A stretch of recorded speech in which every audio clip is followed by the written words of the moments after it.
Emma opened the door still in her robe, her hair tied up in a messy bun. The delivery man, a young guy in a green uniform, smiled as he handed over the bouquet of white roses and lavenders tied with a delicate blue ribbon. "Good morning, ma'am. Delivery for you." Emma received the flowers, surprised. It wasn't her birthday or any commemorative date she could remember. The arrangement was beautiful, the fresh flowers exuding a soft fragrance that reminded her of her mother's house. "Thank you," she said, already looking for a card among the petals. That was when the delivery man leaned in a little, as if sharing a secret. "The same was sent to another woman," he whispered, before turning and stepping down the entrance steps. Emma was frozen on the threshold, the flowers heavy in her arms. Another woman? Could it be Tom, her boyfriend of 8 months, sending the same gift to someone else? The temperature of her face rose as she entered and closed the door with her foot. In the living room, she found the small card hidden among the foliage. The message was simple, handwritten. "Meet me, tomorrow, 3 in the afternoon, Bella Vista Café." No signature. An enigmatic invitation that now seemed more like a trap. Emma worked as an editor at a local magazine. At 32, she was known for her professionalism and competence. Her life followed the same methodical organization as her digital files, everything in its rightful place, nothing out of order, until 3 years ago when she lost her mother. That was when her organized world crumbled, not just because of the loss but due to the storm that followed with her sister Clare, and consequently, she also became distant from her younger brother Noah. On the other side of the city, Claire looked at the same flower arrangement with a furrowed brow. At 35, she was an architect with a seemingly enviable life. Married for 3 years to David, a gentle and attentive university professor, she lived in a cozy apartment overlooking the city park.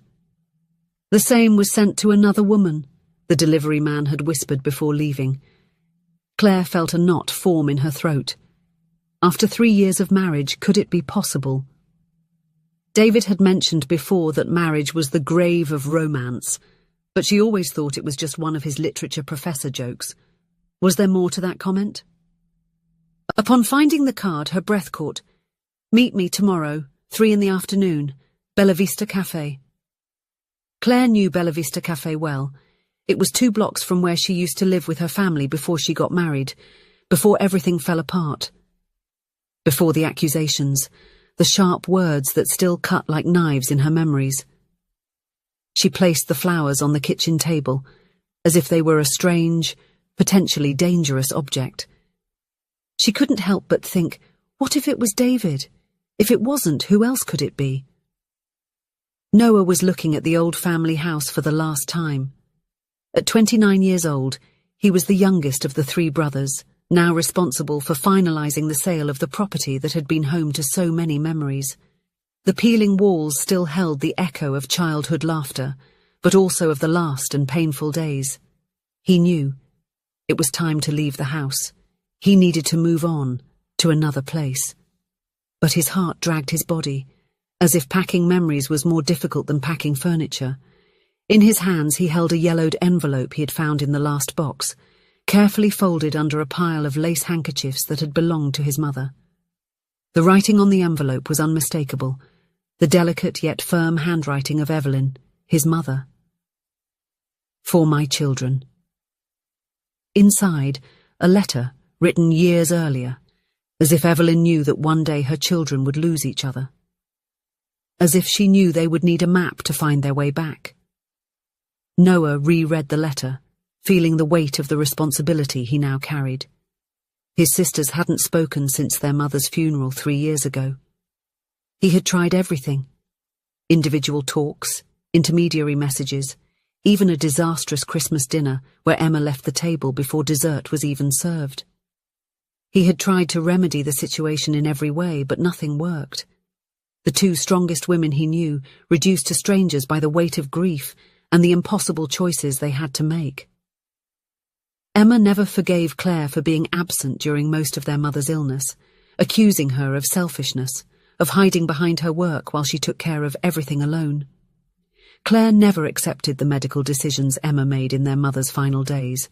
treatments she deemed too aggressive and that, in her view, only prolonged Evelyn's suffering. Neither of them was wrong. Neither was completely right. That was the problem with pain. It didn't follow the rules of logic. That's when Noah had the idea. Risky, possibly disastrous, but also the only one he hadn't tried yet. The Bella Vista Café was a cosy establishment on a tree-lined corner. Large windows allowed the golden autumn afternoon light to seep in, illuminating the dark wooden tables and the marble counter where baristas worked on gleaming espresso machines. Emma arrived first, punctual as always. She wore a grey pencil skirt and a white blouse, as if she were on her way to work. She chose a table near the window where she could watch the entrance. She was determined to catch Tom in the act, if he was indeed the author of that trap. Part of her prayed that it wasn't him. They had met at a book launch party, and since then he had been a safe haven amidst the storm her life had become. Claire entered 10 minutes later. Her mid-calf boots tapped rhythmically on the wooden floor as she scanned the room. She wore dark jeans and a caramel blazer over a simple t-shirt. Her reddish-brown hair fell in waves over her shoulders, unlike Emma, who had always kept hers short and practical. When their eyes met, time seemed to freeze. Emma stood up instinctively, as if propelled by an invisible spring. Claire stopped midway. Surprise, confusion, distrust. The emotions danced on their faces as they processed what was happening. They expected everything except that. Both expected it to be from their partners, some out-of-date surprise, something trying to impress. You. Emma was the first to break the silence, her voice trembling with surprise. Claire slowly moved forward to the table, placing the note she had received along with the flowers next to Emma's. Identical. You got one too? Apparently, yes. Emma responded with a coldness she didn't truly feel. The silence that followed was heavy. 3 years of unspoken words weighed on them. Claire sat at the table looking at the notes as if they could explain the mystery. Who would do this, and why? I have no idea. Emma crossed her arms. I thought it was something else. Claire nodded, understanding. Me too. It was then that the doorbell jingled again. Noah entered, unhurried, wearing jeans and a light blue shirt. The two looked at their younger brother with identical expressions of belated understanding. Noah, they whispered almost in unison. He approached the table, his shy smile contrasting with the determination in his eyes. Hi, he said simply, pulling out a chair. It was you, Claire stated, not a question. The delivery people, the flowers, Emma added, her tone a confused blend of irritation and relief. Noah nodded, placing the envelope on the table. I found this at Mum's house. I was packing up the rest of her things. Emma and Claire looked at the envelope as if it were an object from another world. Evelyn's handwriting was unmistakable. To my children. With trembling fingers, Emma reached for the envelope first. Claire instinctively moved closer to read along. The thin paper quivered between Emma's fingers as she unfolded the letter. My dear children, if you are reading this, something difficult has happened. Maybe I have departed. Maybe something has separated you. Whatever the reason, remember, no distance is greater than the love I planted in your hearts. I know that pain can confuse even the strongest love. I know you may lose each other. But there is always, always a way back. No one loves like a brother. No one hurts like a brother. It's because no one knows like a brother knows. Forgive each other. Not for the mistakes you made, but for the impossible choices you had to make. No one is truly prepared for the hard days. With all my love, today and always, Mum. The silence that followed was different from the previous one. It wasn't heavy, but solemn. Emma was the first to lift her eyes, blurred with tears. She knew, she murmured. She knew this could happen. Claire wiped away a tear that was freely running down her cheek. She always knew everything. When Evelyn was alive, even though the children didn't argue in front of her, she sensed the tension between them, especially between the sisters. She felt very sorry about it, and always tried to convince them to get along and make peace, even when they denied it and said everything was fine. That letter was a silent farewell and a final request.